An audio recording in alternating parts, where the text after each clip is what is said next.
ఇష్టం లేకుండా తాళి కట్టావని ఏడ్చే రకం కాదు నేను. జుట్టు పట్టుకొని ప్రేమలోకి ఈడ్చే రకం. ముసలోడువై చచ్చేంత వరకు ప్రేమించు.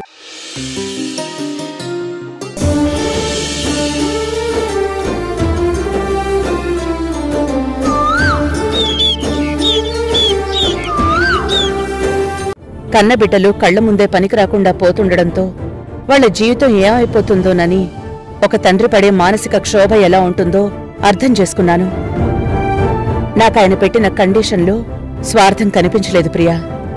పిల్లల్ని బాగు చేయాలి అన్న ఆయన తాపత్రయమే కనిపించింది. అందుకే బాగా ఆలోచించాకే ఈ నిర్ణయం తీసుకున్నాను. నువ్వెన్నైనా చెప్పత్తయ్యా, నాకైతే మీరక్కడికి వెళ్లడం నచ్చడం లేదు. మీరెంత మార్చినా ఆ కృష్ణలో మార్పు రాదు.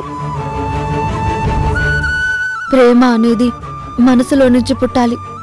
ఒకళ్ళు చెబితే అది పుట్టదు. సంకల్పం గట్టిగా ఉంటే రాళ్ల నుంచి కూడా రత్నాలు తీయొచ్చు. ఓపికతో వెతికితే సముద్రంలో కూడా ముత్యాలు దొరుకుతాయి. అతనిలో ప్రేమ లేదు అని నువ్వంటున్నావు. నీ మీద ప్రేమ కలిగేలా చేస్తానని నేనంటున్నాను. అత్తయ్య చూడు ప్రియా, మీ ఇద్దరి మధ్య ప్రేమతోనే ఆగిపోయుంటే నేను కూడా పీడకల్లా మర్చిపోమని వదిలేసేదాన్ని. కాని మీ ఇద్దరి అనుబంధం ఒక అడుగు ముందుకు వేసింది. అత్తయ్య, అదంతా ఒక మోసం అత్తయ్య. అతను మోసం చేస్తున్నాడని తెలియక తప్పు చేశాను. అది మోసం అన్న విషయం నీకు ఇప్పుడు అర్థమైంది. కాని అంతకు ముందా కృష్ణ మీద నీ అభిప్రాయం ఏంటి? నువ్వు నిజంగా అతన్ని ప్రేమించలేదా? అత్తయ్య, ప్రేమించడానికి ముందు అతని గురించి ఎంతగానో ఆలోచించాను. తర్వాత తను మంచివాడని నమ్మి ప్రాణంగానే ప్రేమించాను. అదే నేను చేసిన తప్పయింది. చూసావా, ఆ మాట అనగానే నీకెంత బాధేసిందో. అంటే నీ మనసులో కృష్ణ అంటే ఎంత ప్రేముందో నేనర్థం చేసుకోగలను. ఇప్పుడు నేను వెళ్తోంది కృష్ణ కోసం కాదు, నీ కోసం వెళ్తున్నాను. నీ ప్రేమని గెలిపించడం కోసం వెళ్తున్నాను. ప్రేమెప్పుడు తప్పు కాదు ప్రియా. ప్రేమని అర్థం చేసుకోకపోవడమే తప్పు. ఆ ప్రేమని గెలిపించుకోవడం కోసం పోరాడకపోతే తప్పవుతుంది. నీ ప్రేమ ఆ కృష్ణకి తెలిసేలా చేస్తాను. కానీ మీరు కేవలం ఆ కృష్ణని మాత్రమే మార్చడానికి వెళ్ళట్లేదు. మొత్తం ఆ కుటుంబ బాధ్యతని భుజాన వేసుకుంటున్నారు. వాళ్ళు మనుషులుగా లేరత్తయ్య. అలాంటి వాళ్లలో మార్పు తీసుకురావాలి అంటే మీరెన్ని కష్టాలు పడాల్సి వస్తుందో ఆలోచించండి. నేనెప్పుడూ కష్టానికి భయపడను ప్రియా. అలా భయపడే మనిషిని అయితే నా కన్న బిడ్డ నాకు దూరం అయిన తర్వాత నా జీవితం అక్కడే ఆగిపోవాలి. కాని నేనలా ఆగలేదు. ఊపిరి ఉన్నంత వరకు ఎవరో ఒకరికి ఏదో ఒక రకంగా సహాయపడాలి, మరొకరికి మంచి చేయాలి అనే ఆలోచనతోనే జీవితం గడుపుతున్నాను.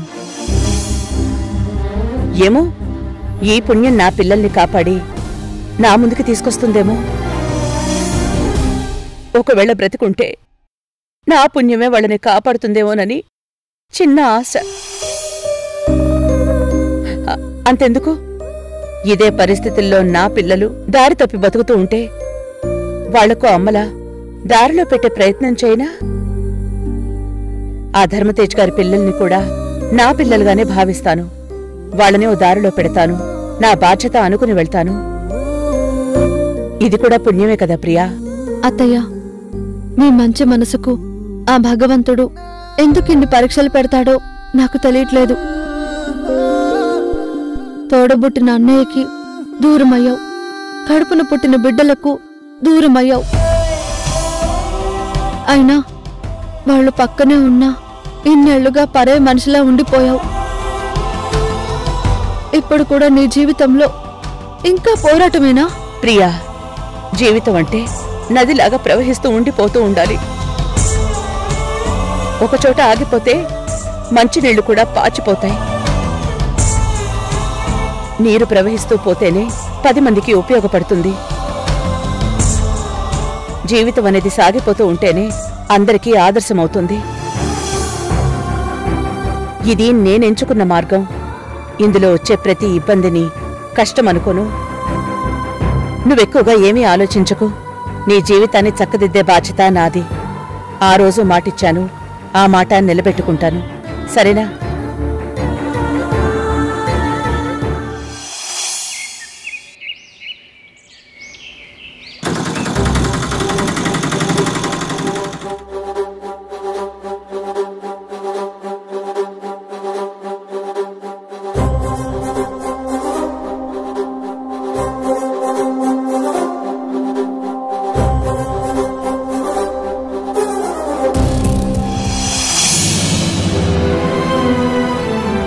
రానమ్మా, వచ్చేసావా? నీకోసం ఎదురు చూస్తున్నాను. రాననుకున్నారా? ఎంత ఆలస్యమైనా తప్పకుండా వస్తావని అనుకున్నాను. మీ పిల్లలకి అబద్ధాలు చెప్పి నమ్మించారా? తప్పదు కదా రాణమ్మా. ధర్మం గెలవడం కోసం ధర్మరాజు అబద్ధం చెప్పాడు. ధర్మానికి కట్టుబడాల్సిన వ్యక్తి ఆ క్షణంలో అబద్ధం చెప్పడం తప్పు కాదని శ్రీకృష్ణుడే ఉపదేశించాడు. ఇక మీదట ఇలాంటి అబద్ధాలు నువ్వు కూడా చాలా చెప్పాల్సి వస్తుంది. ఎందుకంటే ఒక రకంగా మనం చేసేది యుద్ధం లాంటిదే. ఏ క్షణంలోనైనా ఓటమి ఎదురు కావచ్చు. యుద్ధం అంటేనే మంచికి చెడుకు మధ్య జరిగేది. మనం మంచి జరగడం కోసం పోరాడుతున్నప్పుడు ఓటమి గురించి భయపడద్దు. గెలుపు కోసం ఎన్ని అబద్ధాలాడినా తప్పులేదు. నా పిల్లల జీవితంలో చెడుని తొలగించడానికి నువ్వేం చేసినా అది న్యాయమే అవుతుంది రాణమ్మా. కాబట్టి నువ్వేదో తప్పు చేస్తున్నాను అని ఆలోచన మాత్రం మనసులోకి రానివద్దు. బయలుదేరదావా? అలాగే. వెళ్ళొస్తాను ప్రియా. పదండి. అత్తయ్య,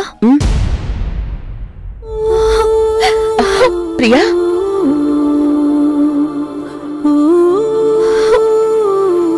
ప్రియా,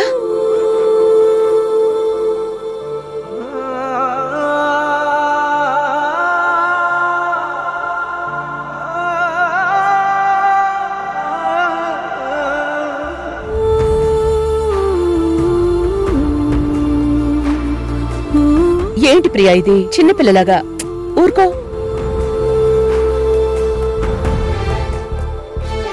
అయినా నేనెక్కడికి వెళ్తున్నాను? ఈ ఊళ్ళోనే కదా ఉంటాను. అత్తయ్య, ఇదంతా నా వల్లే కదా. నేను చేసిన తప్పు వల్ల నువ్వు ఇబ్బందులు పడుతున్నావు. నా తప్పుకి నువ్వు శిక్ష అనుభవిస్తున్నావు అత్తయ్య. పిచ్చిదానా, ఇందులో నీ తప్పు కూడా ఏమీ లేదు. నువ్వు మనస్ఫూర్తిగా కృష్ణని ప్రేమించావు, అది నీ తప్పు కాదు. అతనితో కలిసి జీవితాన్ని పంచుకోవాలి అనుకున్నావు, అది తప్పు కాదు. ఈ సృష్టిలో ప్రేమ ఎప్పుడూ గొప్పదే. దాన్ని అర్థం చేసుకోలేకపోతే అది చూసేవాళ్లకి తప్పుగానే అనిపిస్తుంది. జరిగిన దాంట్లో నీ తప్పు లేదని అందరికీ తెలియజేయాలి అంటే నేనిప్పుడు వెళ్ళాలి. నువ్వు నవ్వుతూ పంపిస్తే నేను ఆనందంగా వెళ్తాను. మరి నేను వెళ్ళిరానా? చూడమ్మా, రానమ్మకి ఏ కష్టం రాకుండా నేను కాపలా ఉంటాను. నువ్వు తన గురించి ఎలాంటి భయం పెట్టుకోవద్దు. త్వరలోనే కృష్ణ మనసు మార్చి మీ ఇద్దరికి పెళ్లి చేసే బాధ్యత రాణమ్మ తీసుకుంటుంది. నువ్వేం దిగులు పడకు. ఎప్పటికైనా నువ్వే నా ఇంటి కోడలివి. సరే, మరి నేను వెళ్ళరానా? పదండి. రాణమ్మ, ఇప్పుడు నువ్వు ఆటో రాణమ్మయ్య కాదు, ఒక పెద్దింటి రాణివి. నువ్వు రాణిలా మారాలి. పద.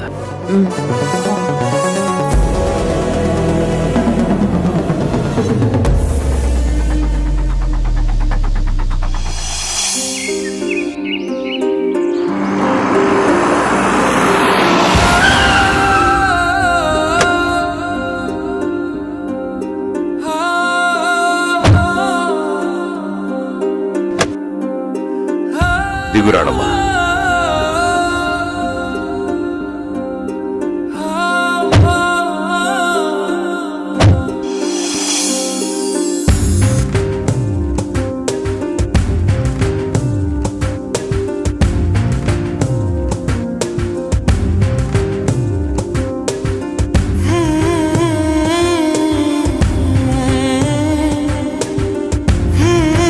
ఏంటలా చూస్తున్నావు? లోపలికి పద రాణమ్మా.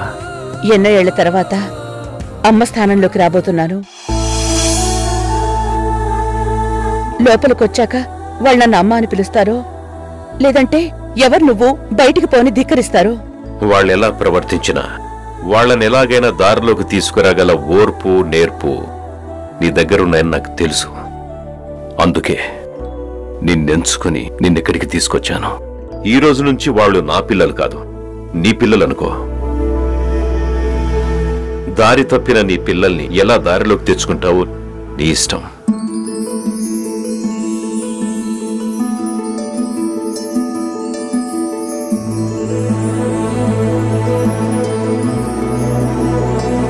పదరాణమ్మా.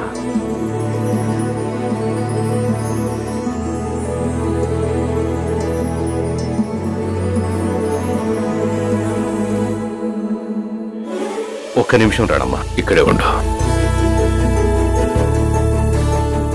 కృష్ణ, కార్తీక, కావేరి, అందరు రండి. మీ అమ్మ ఇంటికొచ్చేసింది.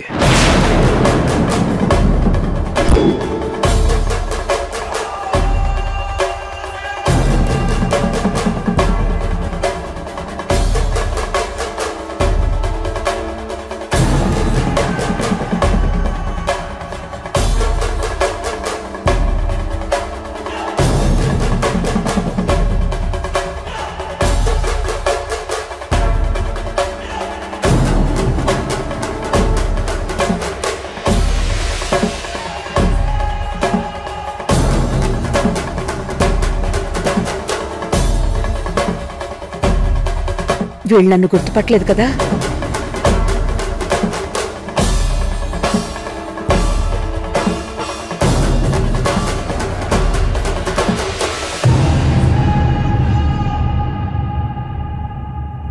ఏంటి అలా చూస్తున్నారు? ఇన్ని సంవత్సరాల తర్వాత మీ అమ్మ మిమ్మల్ని వెతుక్కుంటూ ఇంటికొస్తే ఆవిడ్ని లోపలికి ఆహ్వానించరా? సరే, నాకు అర్థమైంది. మీరెవరూ తనను ఆహ్వానించకపోయినా నేనే సగర్వంగా నా ఇంట్లోకి తనను ఆహ్వానిస్తాను. పంకజం, అయ్యగారు, నువ్వు వెళ్ళి అమ్మగారిని లోపలికి ఆహ్వానించడానికి హారతి తీసుకొనిరా. అట్టగేనయ్యా. ఇప్పుడు అవన్నీ ఎందుకు కావాలి? ఎన్నో సంవత్సరాల తర్వాత మళ్ళీ నువ్వు ఇంట్లోకి అడుగు పెడుతున్నావు. ఏ జన్మలో ఏ పుణ్యం చేసుకున్నావో మళ్ళీ ఇన్ని రోజుల తర్వాత మన ఇంటికి వస్తున్నావు.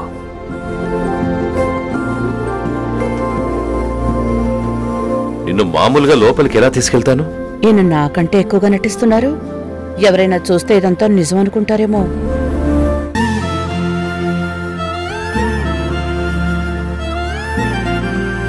అయ్యగారు, హారతి నన్ను ఇవ్వమంటారా? ఎక్కడ ఏ పెద్ద మనిషి హారతిస్తాడేమో అనుకున్నాను. బతికించాడు.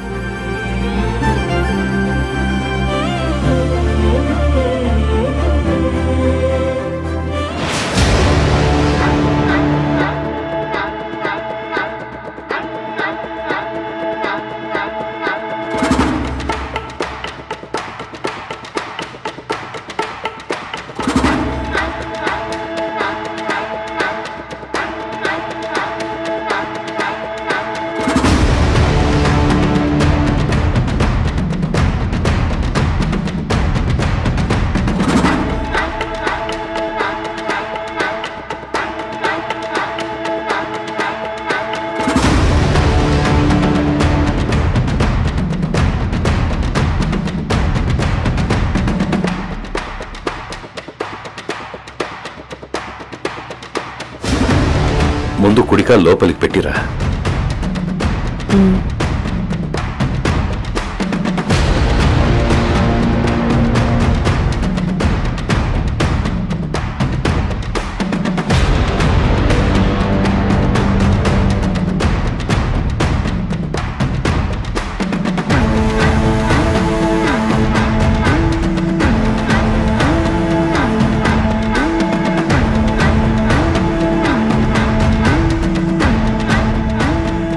వీడు కృష్ణ, మన పెద్ద కొడుకు.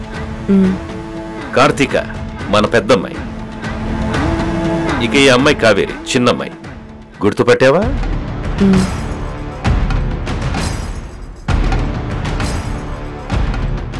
నిన్ను ఎక్కడో చూసినట్టుంది.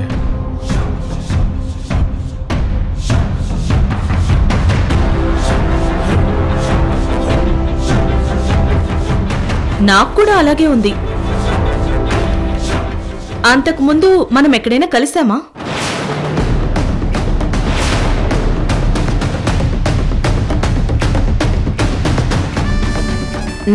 కలిశాం.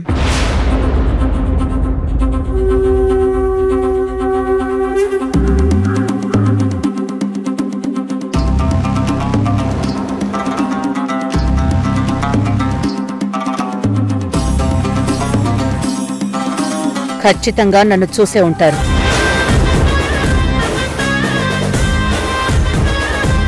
అది ఎక్కడా? నవమాసాలు మోసిన కన్న తల్లిని కదా. ఏ బిడ్డైనా మొట్టమొదటిసారి ఈ ప్రపంచంలో అడుగు పెట్టాక చూసేది కన్నతల్లి ముఖాన్నే కదా.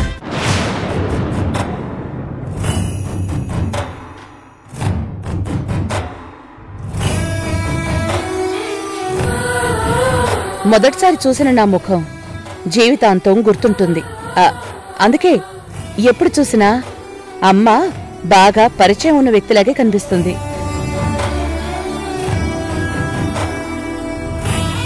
అవునవును, సరిగ్గా చెప్పావు. ఈ ప్రపంచంలో ఏ జీవికైనా మొట్టమొదట పరిచయం అమ్మే.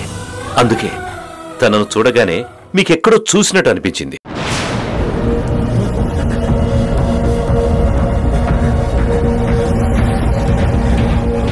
అయినా ఇన్ని రోజుల తర్వాత వచ్చిన మీ అమ్మను పలకరించకుండా ఇలాంటి ప్రశ్నలేంటి? మీ అమ్మతో ఆప్యాయంగా మాట్లాడండి.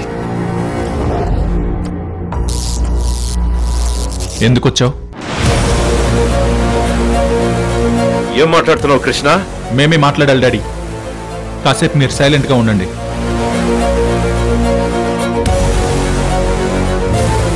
అడుగుతుంది నిన్నే.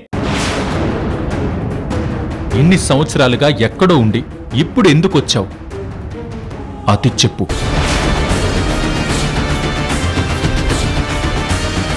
ఇంతకాలం తర్వాత మా మీద అంత ప్రేమ పుట్టుకొచ్చిందా? ప్రేమ పుట్టలేదు కార్తీక, అవసరం పుట్టుకొచ్చింది. కృష్ణ, ఏం మాట్లాడుతున్నావో ఒకసారి తెలుసుకొని మాట్లాడు. అసలు మీ అమ్మ ఇంతకాలం ఎందుకు రాలేకపోయిందో నేను నీకు చెప్పాను కదా. మీరు చెప్పారు, కానీ ఆవిడ కూడా చెప్పాలి కదా. చెప్పు. ఇన్నేళ్లుగా మమ్మల్ని చూడకుండా గడిపేశావు. మరి అలాంటిది ఇప్పుడు సడన్ గా మమ్మల్ని చూడాలనే కోరిక ఎందుకు పుట్టింది?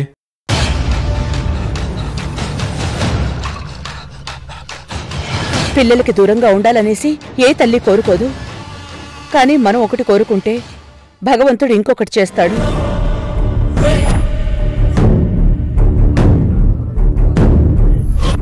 నేను నా పిల్లలతో పాటు నిండు నూరేళ్లు సంతోషంగా గడపాలని అనుకున్నాను. కానీ నా తలరాత నా పిల్లలకి నన్ను దూరం చేసింది. అనుకోని పరిస్థితుల్లో మీకు దూరం కావాల్సొచ్చింది. ఈ 20 ఏళ్లలో మిమ్మల్ని చూడాలని ఎన్నోసార్లు అనుకున్నాను. కానీ నాకు అవకాశం దొరకలేదు. మీరెక్కడున్నారో తెలియక, తెలిసినా రాలేక ఇంతకాలం దూరంగా ఉండిపోయాను. అందుకని ఇప్పుడొచ్చి నేను అమ్మని అంటే సరిపోతుందా? నువ్వెందుకొచ్చావో నాకు బాగా తెలుసు. ఒకప్పుడు మా డాడీ పెద్ద ఆస్తిపరుడు కాదు, అందుకే వదిలేసి వెళ్ళిపోయావు. ఇప్పుడు బోలెడంత ఆస్తి సంపాదించాడు. అది తెలుసుకుని ఇన్ని రోజుల తర్వాత వెతుక్కుంటూ వచ్చావు, అంతేగా? కృష్ణ, ఎవరి గురించి ఏం మాట్లాడుతున్నావు నీకు అర్థమవుతుందా? ఆవిడ నీ కన్న తల్లిరా.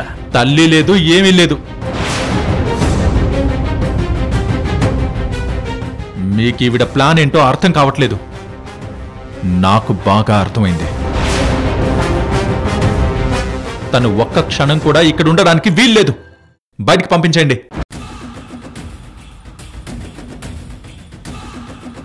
బయటకు పంపించడం ఏంట్రా? ఇలా మాట్లాడేవాడివి నిన్న మీ అమ్మని తీసుకొస్తున్నానని చెప్పినప్పుడు మీరందరూ సైలెంట్గా ఎందుకున్నారు? ఇప్పుడు ఇలా మాట్లాడుతున్నారేంట్రా?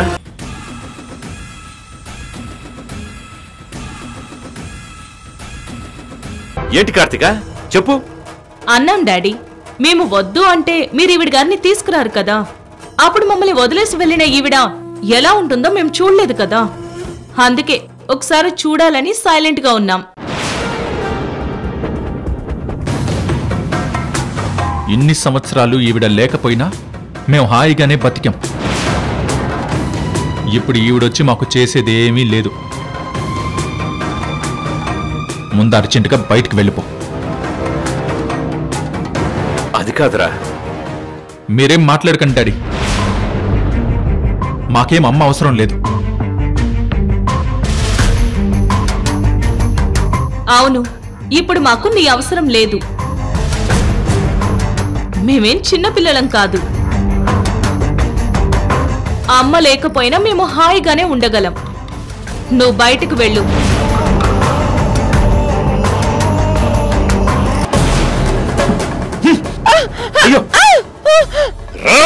ఏంటి కొడతావా? ఎప్పుడు నా మీద చేయెత్తని వాడివి ఈ రోజు ఈవిడ రాగానే నన్ను కొట్టడానికి చేయెత్తుతున్నావా? తను నీ కన్న తల్లిరా. ఎంత రాక్షసుడైనా కన్న తల్లితో ఇంత నిర్దాక్షిణ్యంగా ప్రవర్తించడరా? మేము ఇలాగే ప్రవర్తిస్తాం.